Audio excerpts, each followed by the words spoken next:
Hi everyone, Jess here, and today I'm joined with Sreedhar. Thank you so much for joining me today. Thank you. Thank you for inviting me.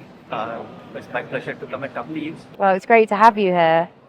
So firstly, we've been having conversations around NDC for a number of years now. Why has the momentum really taken off in recent years?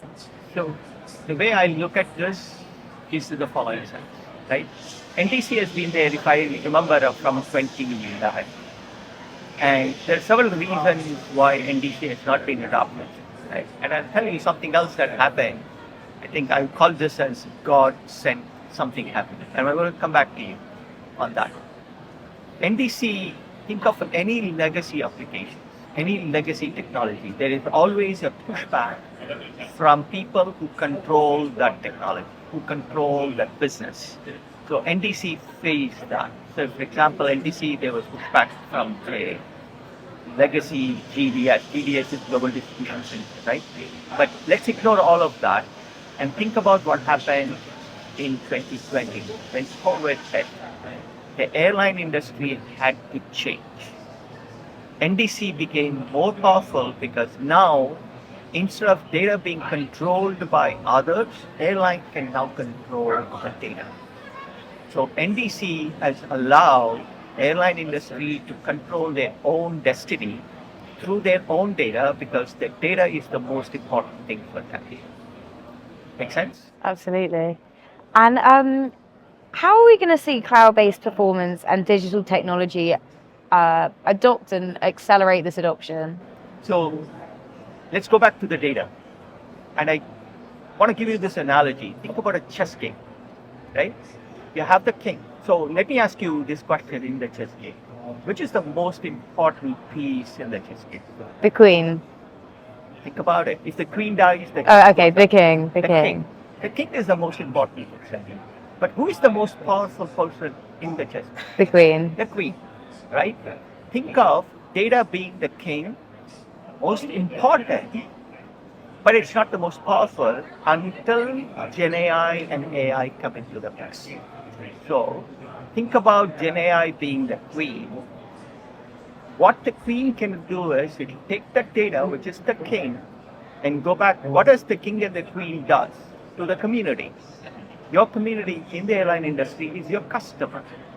So it can take that data, the power of the queen, can translate that data, Gen AI, into a customer experience.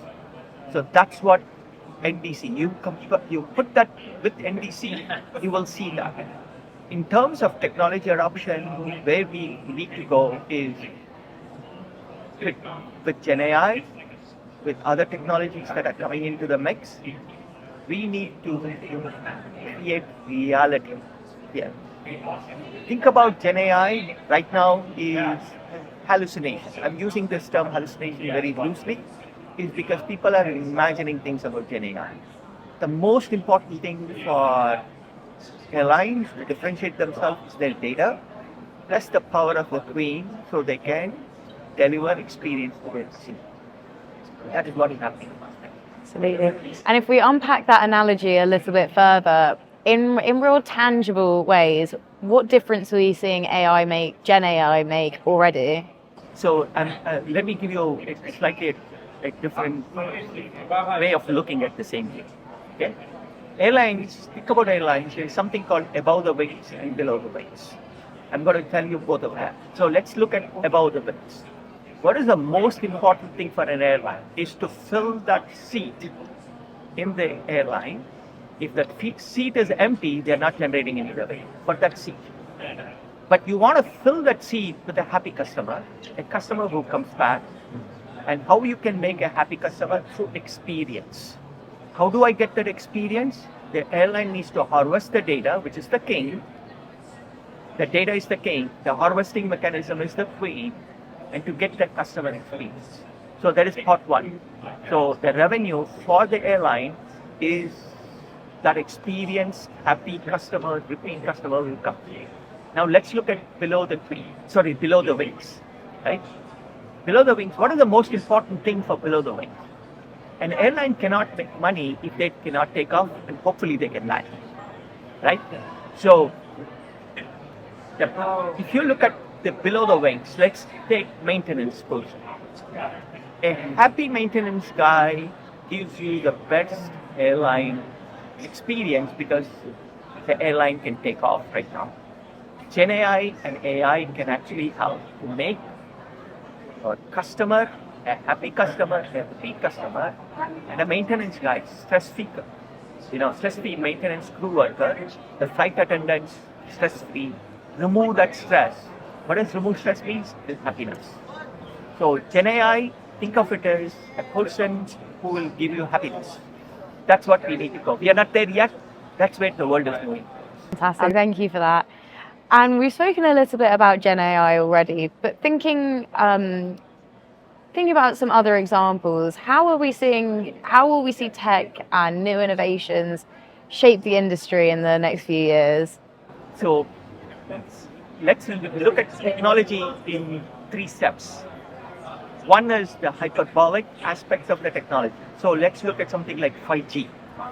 5G was an imagination more than 10 years ago. Let's look at, for example, there is a technology called cloud. That was an imagination 20 years ago, right? That hyperbolic. And then there is something called democratization of those technologies.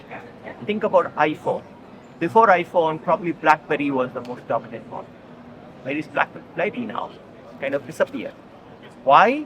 Because mobile phones were democratized. What does democratization mean? It means adoption by common people. Right? So you have the hyperbolic technology, the imagination of people, hyperbolic way, and then there is the democratization of common usage by common people. What is the between those two? It is a reality.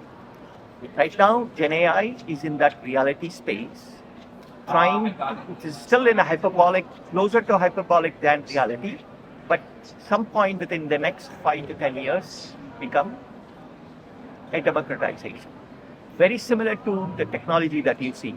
There are other technologies like 5G is right now in reality phase. It's come to a reality phase.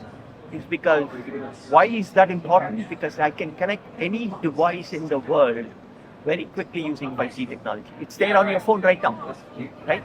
It's getting democratized. It is not there yet, right? So let's look at something called virtual reality, digital twins.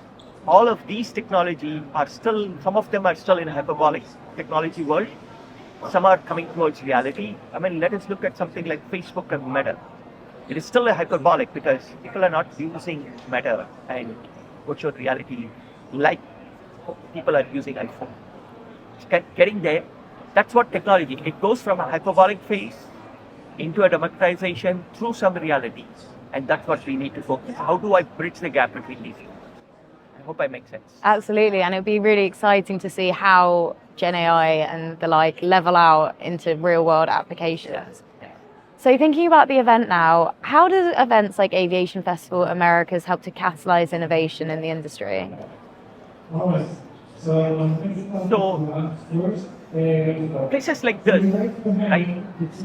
We need to bring people, bring technology to reality. If you see around, including Kyndryl, where I represent, we are technologists. And then you have the airlines who are front-focused on their customer, making sure that seat is filled and the airline takes off. Festival like this brings the technology into reality to airlines so that the customer actually experiences their airlines. Right now, there is a lot of chaos around airline experience. Technology is one, and maybe not the only way, but it's one way to bring that sanity into the chaos. That's what technology is supposed to do. Democratization means people are happy all the time, but you don't want to democratize so much that people will hallucinate. You see that, right? I mean, you can see your children, your grandchildren in future. I don't know what they'll be doing. I know what I'm not going to be doing. So that's what Aviation Festival is very important to bring technology into real world. That's what these guys are doing. I mean, it's phenomenal as you see around. Kyndryl, we represent, the largest service provider in the world, managing almost 25% of our revenue per passenger, all of those things. So that's what we need. Fantastic. Well, thank you for joining me today and sharing your insights. Thank you.